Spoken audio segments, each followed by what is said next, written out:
Hi guys, welcome to my vlog, and for today's video, pupunta tayo ng Davao City.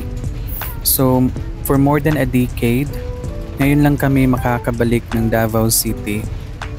Yung lolo ko at lola ko nakatira sila sa Davao City, at lahat ng mga kapatid ng papa ko nakatira sila sa Davao at Tagum City. From Mabini to Tagbilaran City, nag-commute lang kami at nag-breakfast kami at that time kasi sobrang aga kaming gumising kanina, mga 3 in the morning. At papunta kami dito sa may bus terminal, Dao Terminal, kasi sasakay lang kami ng Panglao bus patungo sa airport. Kung meron kayong biyahe na papuntang airport or galing airport papuntang Dao Terminal para sumakay sa bus at papunta sa ibang parte ng Bohol, dito lang kayo sa Panglao Bus Airport na sasakay.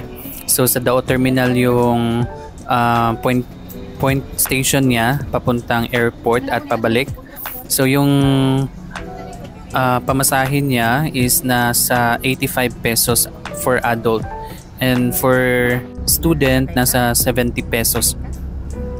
Yung time travel niya from bus terminal papuntang airport nasa mga 25 to 30 minutes. So if meron kayong biyahe papunta sa airport, dapat ma-estimate nyo, baka kasi makulangan kayo sa oras pagdating doon sa airport. Yung bus is napaka-spacious niya, napaka-malinis. So pwede na siya na sa mga turista sumakay dito. Hindi na siya yung dating mga bus natin na sinasakyan na medyo crowded, masikip at luma yung mga sasakyan. So yun yung good news dito, may mga bago tayong mga bus. At yung bus interval niya is nasa mga 30 minutes din. So hindi na kayo matatagalan kung magko-commute lang kayo from bus terminal to airport. So itong Panglao Airport is international airport na siya. So ngayon meron siyang flight from Philippines to Korea at meron na din siyang evening flight. Di gaya ng dati doon sa Tagbilaran na sa mga 6 PM lang yung last na flight. So malaki na siya, spacious at bago siya ng airport. So this time, first time sumakay ng eroplano yung kapatid ko na si Vanessa, yung husband niya si John Michael at yung pamangkin ko si John Vincent. So very exciting na experience ito for them at napakaswerte namin dahil whole family yung magta-travel. So we're very lucky and blessed at thankful na nakakuha kami ng ganitong opportunity to travel with the whole family. Meron akong mga experience na mag-travel alone or with yung mga kasama ko sa trabaho before. So hindi na bago sa akin na mag-travel via airplane. Pero yung nakakakaba dito is first time ko with family. And first time namin mag-travel na after COVID, baka kasi may mga bagong requirements or rules na dapat sundin. So lahat dinala namin yung mga documents, birth certificate, at yung pagbuko sa AirAsia pero hindi natuloy, sa PAL na kami.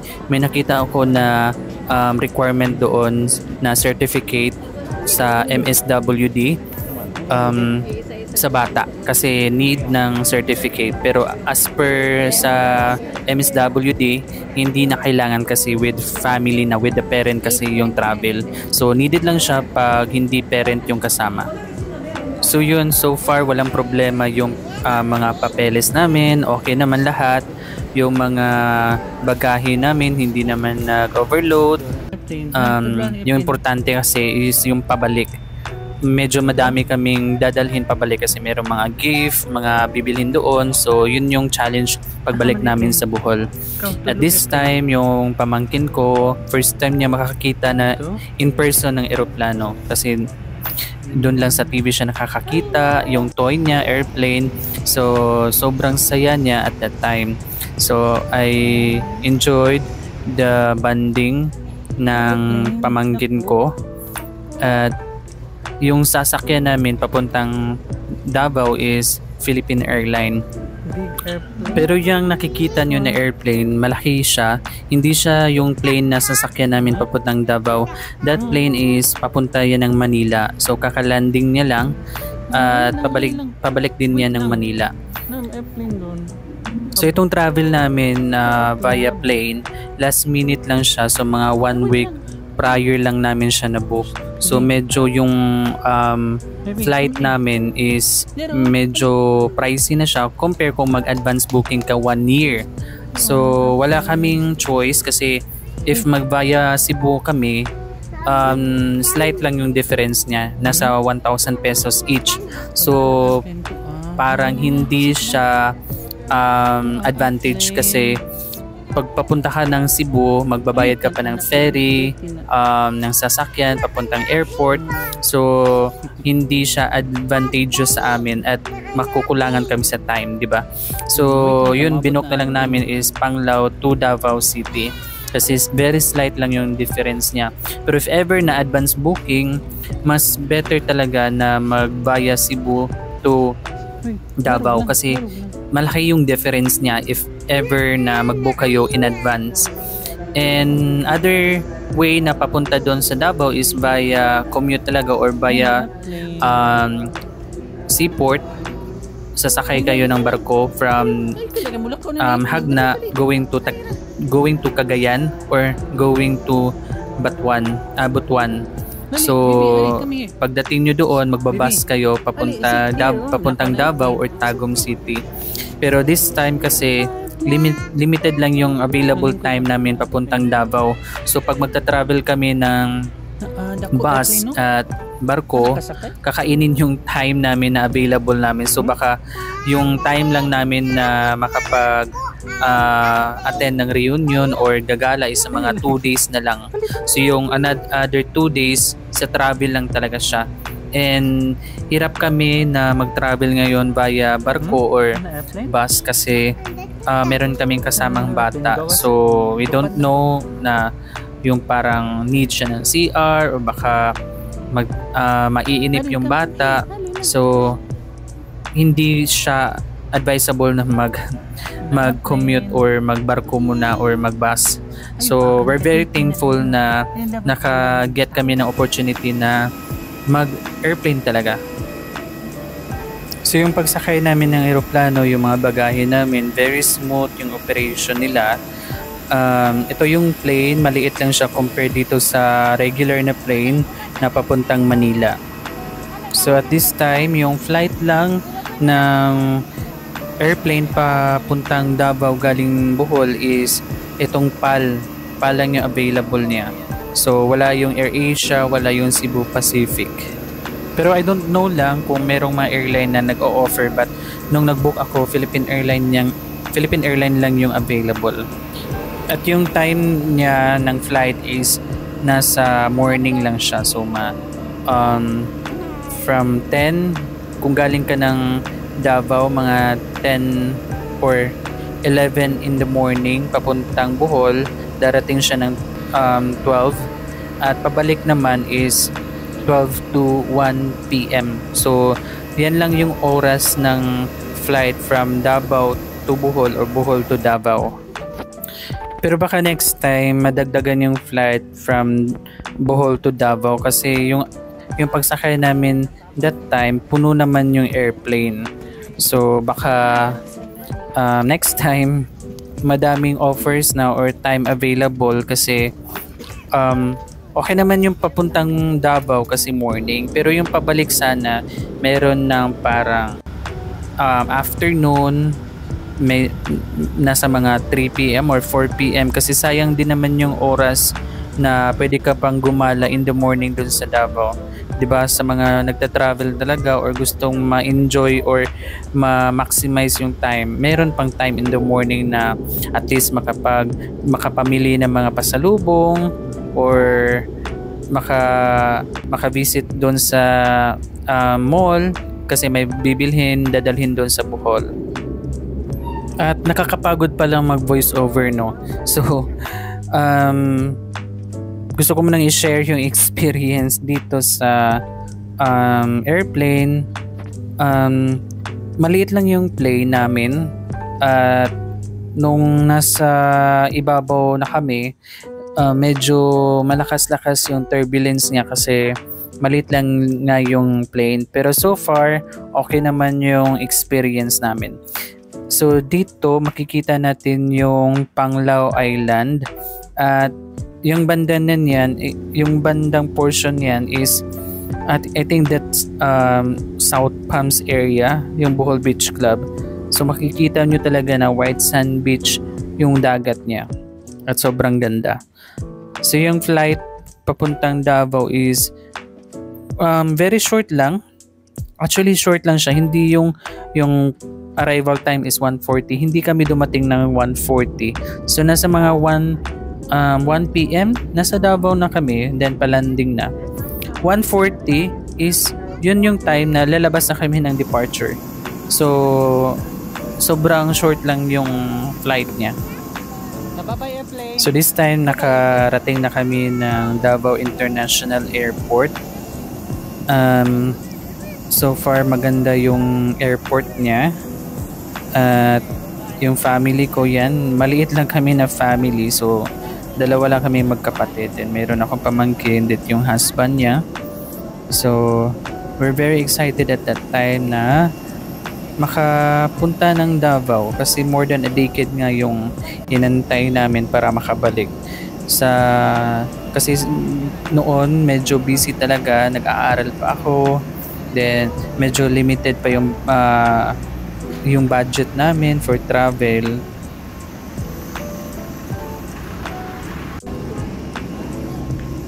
Pero yung time na buhay pa yung lola ko, halos every year pumupunta kami ng Davao. So I had childhood memories talaga in Davao with my cousin.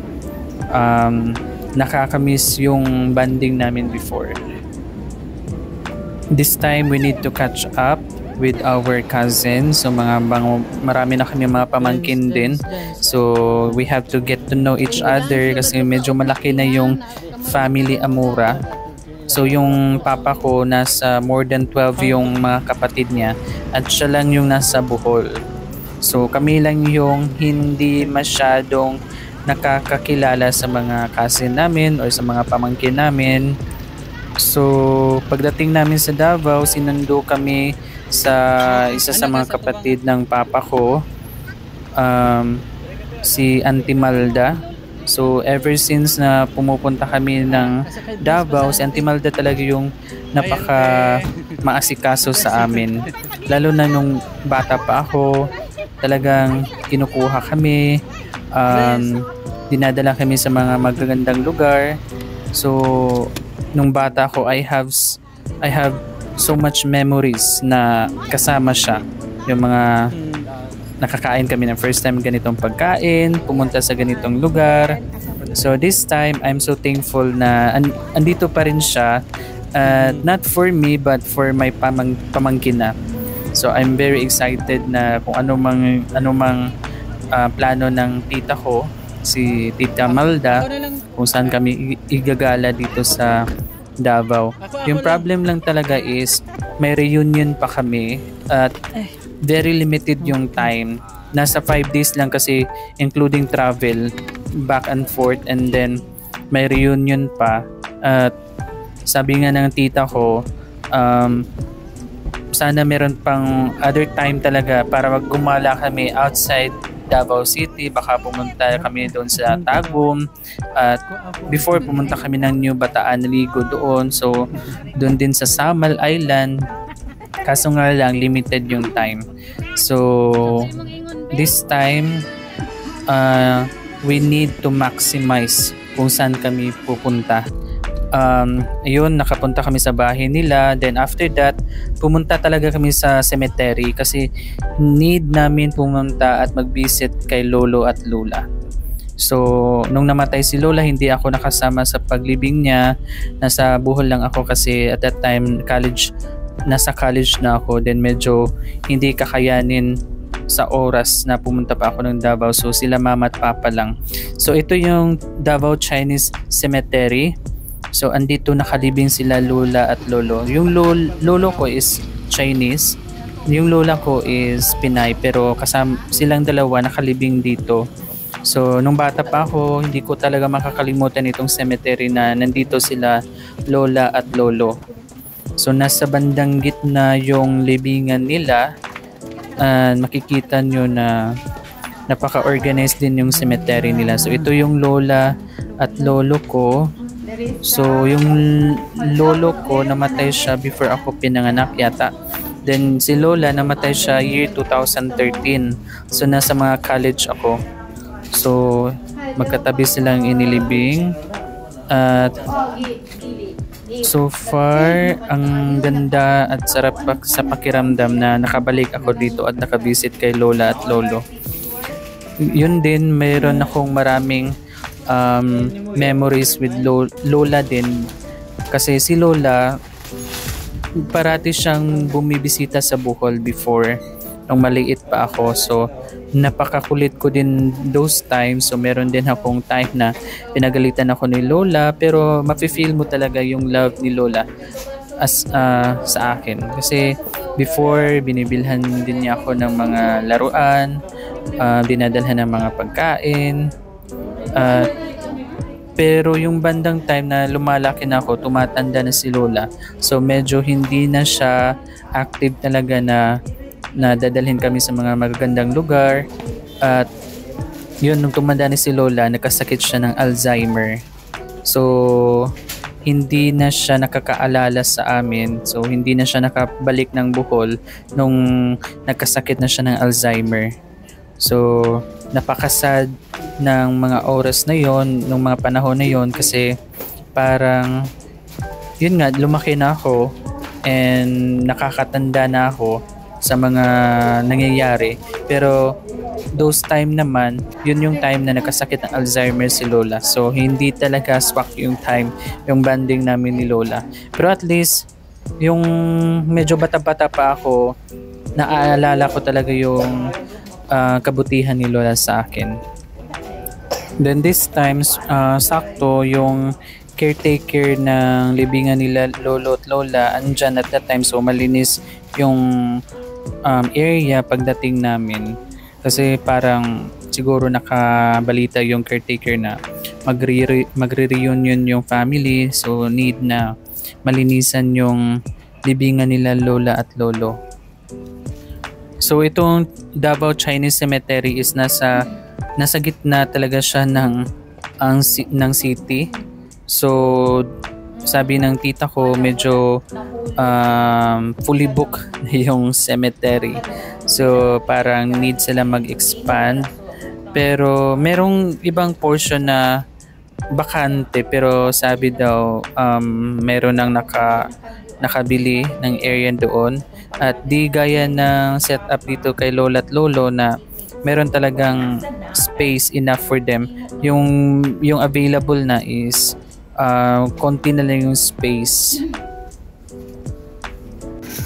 So after namin nag-visit kay lola at lolo, the next day pumunta kami sa Amoras Building. So ito yung bahay nila lola at lolo dito sa Bahada, Davao City. Before, old building siya, old house siya, pero nung before namatay si lola, binago yung building niya kasi luma na yung bahay before. So doon sa baba may mga nagre-rental. Dito sa second floor meron ding isang office na for rent. At sa likod is ito yung area na pwede na mag-stay yung family. So dito, pag may mga reunion, dito sila nag-stay. May mga event, birthday. At this time is sa second day, dumating si Abby. Siya lang mag-isa kasi hindi siya nakasabay kasi galing pa siya ng Manila, nag-attend ng seminar. And after that, umuwi siya ng Panglao sa Bohol. Then the next day, nag-travel siya papunta dito sa Davao City. And this time is namili kami ng mga kakailanganin sa reunion sa party. So nag-ikot kami sa mga mall, doon sa pumunta din kami after dyan sa mall. Pumunta kami ng palengke nila. Yung palengke nila sobrang laki. May mga portion sila na dito yung prutas. Then sa next na area is doon yung parang mga karne. So ito may parang pa-free taste sila yung watermelon. Ano bang klaseng melon yun? So gusto ng tita ko na ma-sure talaga yung tamis niya. Kasi sabi nila matamis, oo. Yung iba kasi hindi. May mga ilan kasi na prutas na hindi matamis. Pero yung iba matatamis. So gusto niyang makuha yung pinakamatamis kasi gagamitin sa reunion. So makikita nyo dito na napakalaki ng area niya. At isa sa mga napansin ko dito sa lugar nito is hindi ako naka-feel ng parang natatakot ako kasi baka may maghahablot sa mga gamit ko. Wala akong masyadong nakikita ng yung mga badyaw or yung mga nanglilimos. Merong iilan pero hindi lumagpas ng mga 4 or 5 yung nanghingi sa akin. Di gaya sa ibang mga lugar na ang daming parang mga bata na nakatambay or yung mga parang hindi ka sure na okay lang ba itong mga tao na to. So hindi ko na feel na hindi safe yung lugar. So kahit yung cellphone ko nilalabas ko for filming, sabi ko kailan kaya ito hahablutin or mayroong maghahablot sa cellphone na to. So far wala naman. So yun yung na-feel ko dito sa lugar, dito sa Davao. Safe siya. Kasi sabi nila or kung yung ibang mga tao, yung thinking kasi nila pag Davao City, nasa Mindanao, hindi siya safe. Pero ever since na pumupunta kami ng Davao, napaka-safe talaga ng Davao. Napaka-organized, disiplinado yung mga tao.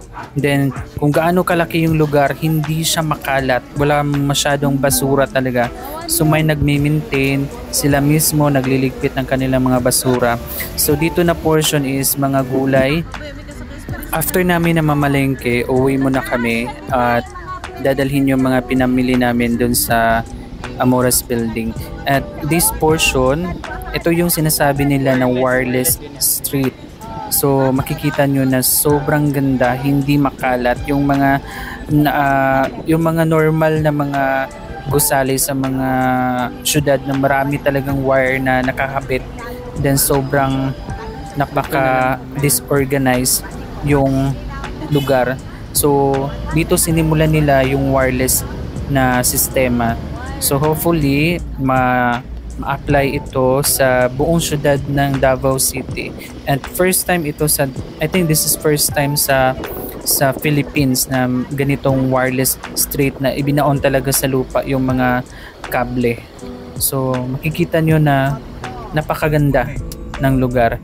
And the next day, sinamahan kami ni Tito Rolly para mag-ikot sa syudad. So wala nga kaming masyadong time para gumala. So nag-joyride na lang kami, touring around the city. So makikita nyo na napaka-progresibo ng Davao City. Madaming buildings, maraming malls, may SNR, may landers, maraming mga paaralan, college. So yung napansin ko dito sa Davao City, ang daming buildings, progresibo yung Davao, pero walang masyadong turista. So what if kaya yung mga turista is from Visayas, lalo na sa Cebu, mag-extend silang ng stay dito sa Davao City? Pero sabi nga ni Tito Rolly, yun yung problem kasi natatakot yung mga turista na pumunta ng Davao kasi nasa Mindanao siya. So parang natatakot sila na merong mga gulo or mga bombings ganyan.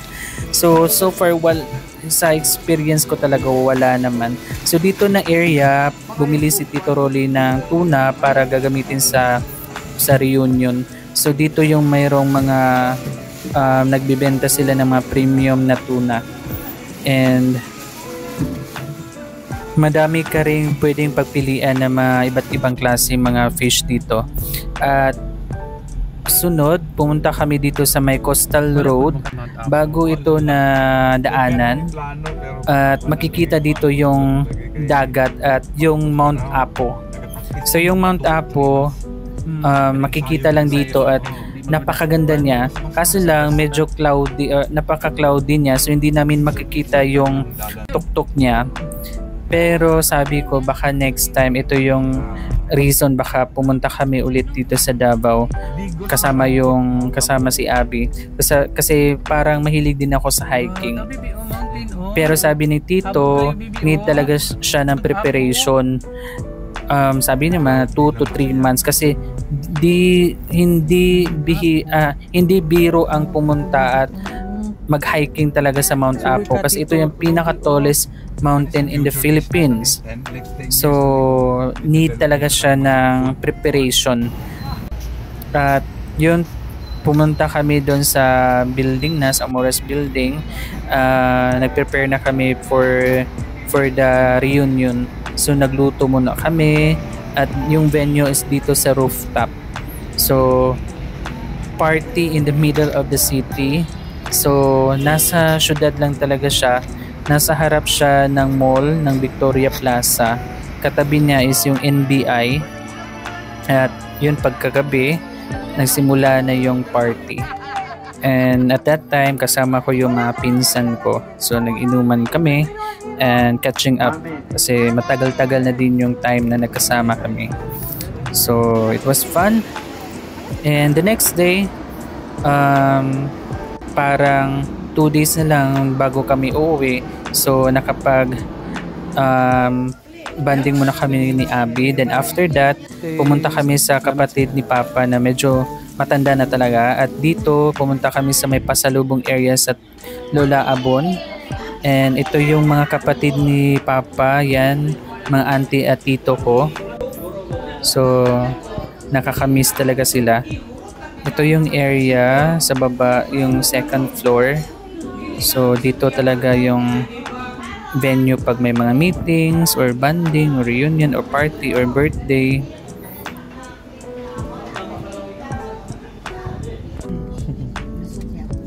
So after ng meeting, gumala kami sa may SM. Pero gusto namin sana sa Abrisa pero napakadaming tao. So dito muna kami sa SM. Sobrang laki ng lugar. Kahit sobrang laki ng lugar, ang daming tao talaga. Nahirapan nga yung tita ko na mag-park sa basement. So dito medyo nawala kami. So need talaga namin sumunod kung asan sila ba kasi mawala naman. Okay lang naman mawala kami kasi meron naman kaming phone, tumawag, pero sobrang laki ng lugar talaga. So ang daming pwedeng pagpilian kung anong gustong bilhin mo at mura lang yung mga bilihin compare sa Bohol. At this time, dito kami sa may fountain area. So nag-ikot kami for pictorial. So yun yung tita ko, sama si Papa.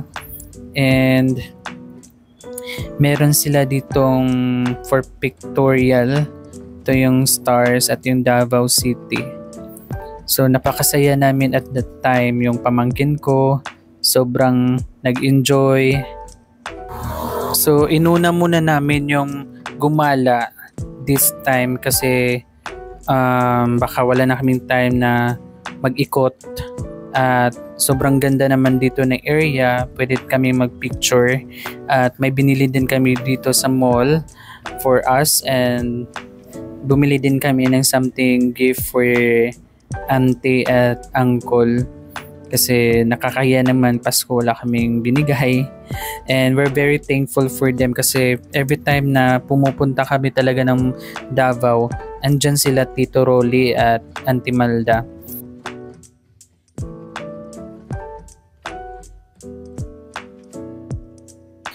And yun nga, hindi kami masyadong nagkikita every after 3 years lang or pag may time, nagkikita talaga. At dito sa Bohol, sa Davao, pag nagbabakasyon kami dito, hindi talaga every year na talaga.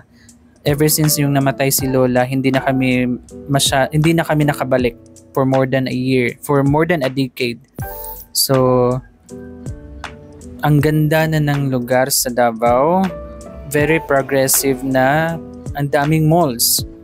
So, parang kung kunwari barangay nila, meron silang mall. So, kahit masyadong daming tao, hindi talaga na feel na parang hindi safe yung lugar. So, yun yung gusto kong i-clarify kasi sabi nila, yung ibang mga kasama ko sa trabaho before, natatakot sila sa Davao City. But Mindanao, particularly in Davao City, I feel na pinaka-safe siya na lugar. So meron lang mga other incident or na parang hindi maganda, pero overall, napaka-safe niya compare sa personally sa ibang lugar. And dito, naghanap kami na pwede naming makainan, pero meron sanang gustong restaurant na kakainan namin, pero nag-close na sila. Hindi na sila tumatanggap ng new customers kasi puno na sila. At pumunta kami sa isang lugar closed din naman kasi 9 PM na. So dito kami pumunta sa parang Davao Plaza na makikita nyo talaga yung Davao City. So if nasa Bohol siya, ito yung parang Bohol Plaza. So overlooking to the city. And so far, napaka mahangin niya dyan sa lugar na yan, maginaw. And malapit na silang mag-close. Fortunately, nakaabot kami, naka-order. Sobrang gutom na namin dyan. Pero okay lang kasi nakapag-ikot na kami. And yung pagkain niya masarap. Yung pinakagusto ko dyan is yung pinakbet. Meron din silang tinolang manok. Meron pa doon crispy pata. And so far medyo mahal yung crispy pata nila. 500 pesos or more yung serving nila. So, but the rest is okay naman, masarap. One more. And dito meron silang area na pwede tayong gumala for pictorial. So, dyan lang sila tito, banda. Kami na lang yung nag-proceed sa baba kasi mataas yung area, so masakit na sa tuhod, mga senior na sila, auntie at uncle. So kami, after dyan sa picture na yan, bumaba kami, makikita nyo na merong area doon sa baba for pictorial. So after kumain, pwede kayong maglakad-lakad para ma-digest yung pagkain nyo and maginaw siya na area dyan. So this time, nasa mga 10 PM na yata. So pa-close na sila, so wala nang masyadong tao. So parang exclusive yung area for us. And nice siya for pictorial. And at that time, parang si Bibi is magpupupo daw siya. Pero hindi pala, nagwiwi lang. So kami na lang after dyan, kami na lang yung pumunta sa bandang dulo para magpicture. So kasama ko dyan si Ate Maricel. We're very thankful ni Ate Maricel kasi nag-assist talaga siya sa amin dun sa pinagstayhan namin. And siya yung siya yung kasama namin every time na may gagala or doon sa bahay din nag-a-assist sa amin. So ayan, dyan sila Ate Maricel, sila Papa, Mama for pictorial. Meron din sila ditong area na para sa mga couples na sabi merong forever. Okay, so pwede kayong maglagay dyan to lock your love. And ito yung Davao City overlooking. And after, pabalik dun sa taas, napakahaba yung hagdanan. So, yun sila Papa at Mama, senior na, hinangal. Kinapos ng hinihinga papunta sa taas. Then this time, pauwi na kami. Pero gusto ni Papa na sumaglit kami para bumili ng durian. So sabi nila doon daw sa Magsaysay, meron daw doon durian na pwede nating bilhan. Kaso lang this time hindi season ng durian, so medyo mahal na yung price. Nasa 180 yata per kilo. Pero sabi nila pag season talaga, nasa mga 30 pesos, 40 or pinakamahal na yung 60 pesos. So hindi masyadong nag-swak yung time para bumili ng durian, ng maraming durian para magdala sa Bohol. So ito yung Magsaysay. Bumili kami. So konti lang yung durian, pero sige lang, bumili kami ng isa para kumain na lang. Kasi plano talaga namin magdala. I-sealed na lang. Pero mahal yung per kilo niya. Nasa 180 yata. So wrong timing. Pero at least kumain na lang kami for experience. Kasi plano talaga namin magmukbang. one fruit per each sa amin. Then nagdala na lang kami para dalhin sa bahay. Yun, kinaumagahan, nag-breakfast kami ng durian, and this time is nag-prepare na din kami para umuwi ng Bohol.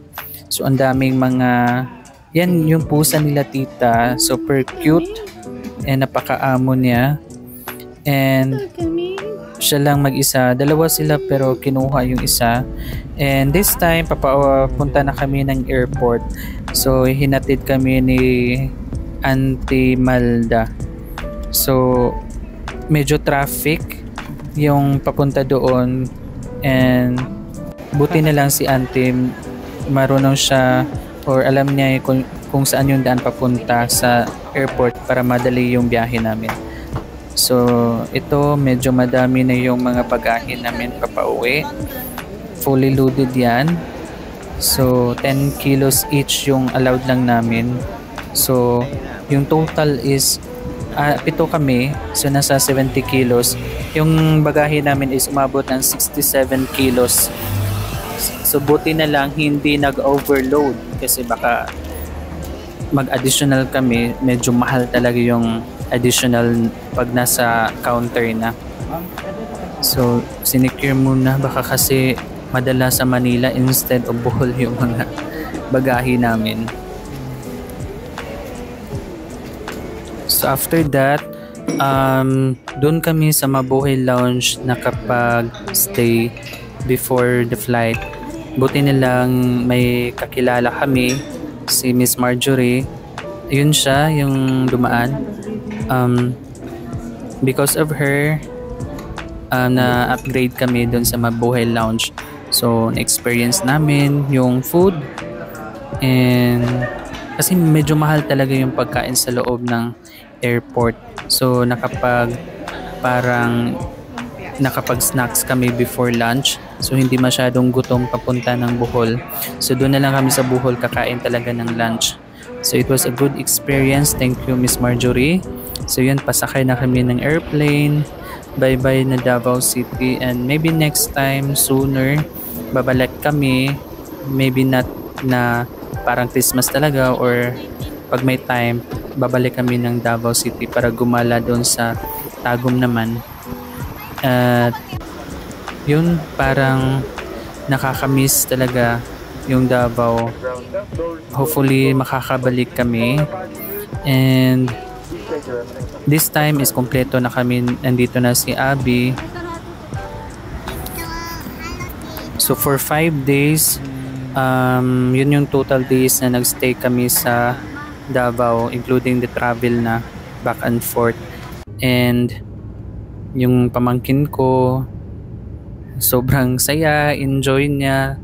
Ang dami din niyang nakuha na gift at premyo sa reunion. Dadalhin niya sa Bohol para i-share niya sa kanyang mga classmate or sa mga pinsan din niya. So, nabalitaan ko kay Vanessa na ang dami niyang nakuha na mga coins, chocolates, gifts. So, good job, baby. You did very well. So, limited lang yung oras pero we enjoyed our travel and stay here in Davao City. So, maraming salamat sa lahat ng mga pinsan ko, mga tita at tito na nag-ambag talaga at nag-help na para makapunta dito sa Davao. And we had so much fun kahit limited lang yung oras talaga. So andito na, nakabalik na kami ng Bohol dito sa Panglao International Airport. And after that, pumunta muna kami sa mall para bumili ng mga kakailanganin namin for Christmas na, and short banding na din namin dito sa Bohol. So it was really a tiring experience but very fun, lalo na nakasama namin yung pamilya namin sa Davao. So thank you sa lahat. Thank you sa inyo, mga tita, tito, mga pinsan, sa very nice experience before the end of 2023. Maybe next year babalik kami. And thank you lola at lolo. Dahil sa inyo din naka-experience kami ng ganito na traveling with the whole family. Maraming salamat and Merry Christmas sa inyong lahat.